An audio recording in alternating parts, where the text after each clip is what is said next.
Criminals ని మేము encourage చేయం. This is my commitment. అవునా నిజమా? అసలు నేరగాళ్ళు మీరు కదా ఉంది ఇప్పుడు రాజ్యాంగబద్ధ పదవుల్లో. రాజ్యాంగ పదవుల్లో నేరగాళ్ళుగా ఉంది ఎవరు?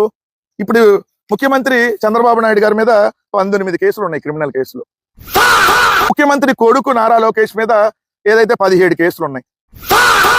నువ్వు నేరగాడివి. పవన్ కళ్యాణ్ అనేవాడు క్రిమినల్, ఇతని మీద 8 క్రిమినల్ కేసులు ఉన్నాయి.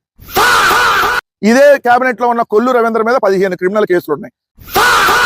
వాసంశెట్టి సుభాష్ క్రిమినల్ 12 కేసులు ఉన్నాయి. హోంమంత్రి క్రిమినల్ 7 కేసులు ఉన్నాయి. నిమ్మల డ్రామా నాయుడు 20 కేసులు ఉన్నాయి. చింతమనేని ప్రభాకర్ మీద 93 కేసులు. ఏదైతే చంద్రగిరి ఎమ్మెల్యే పులివర్తి నాని మీద 31 కేసులు. ప్రభుత్వ విప్పుగా ఉన్న కోన రవికుమార్ మీద 17 కేసులు. ఏదైతే ఆళ్లగడ్డ ఎమ్మెల్యే అఖిల ప్రియ మీద 12 క్రిమినల్ కేసులు. బాపట్ల ఎమ్మెల్యే నరేంద్ర వరం మీద 9 క్రిమినల్ కేసులు. పతిపాటి పుల్లారావు మీద 13 క్రిమినల్ కేసులు. చిలకలూరుపేట ఎమ్మెల్యే ఇతను. ఇంకా నీ పార్టీకి వద్దాం. నువ్వేదైతే నీ పక్కన డయాస్ మీద కూర్చోబెట్టుకున్నావు కదా, పంతం నానాజీ 11 క్రిమినల్ కేసులు.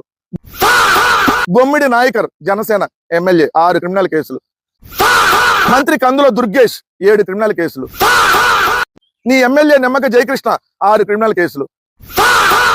ఎమ్మెల్యే బొలిశెట్టి శ్రీనివాస్ మీద 4 క్రిమినల్ కేసులు. నీ ఎమ్మెల్యే బత్తుల రామకృష్ణ మీద 3 క్రిమినల్ కేసులు.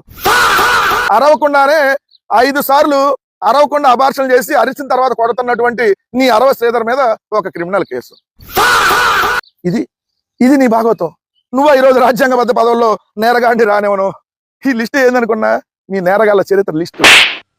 ఇది మేము చెప్పలా, ఏదైతే ADR and national election watch ఇచ్చినటువంటి రిపోర్టు. సిటీలో ఉన్న గుండాలు రౌడీలు మొత్తం స్క్రాప్ ఇక్కడే ఉందేంట్రా?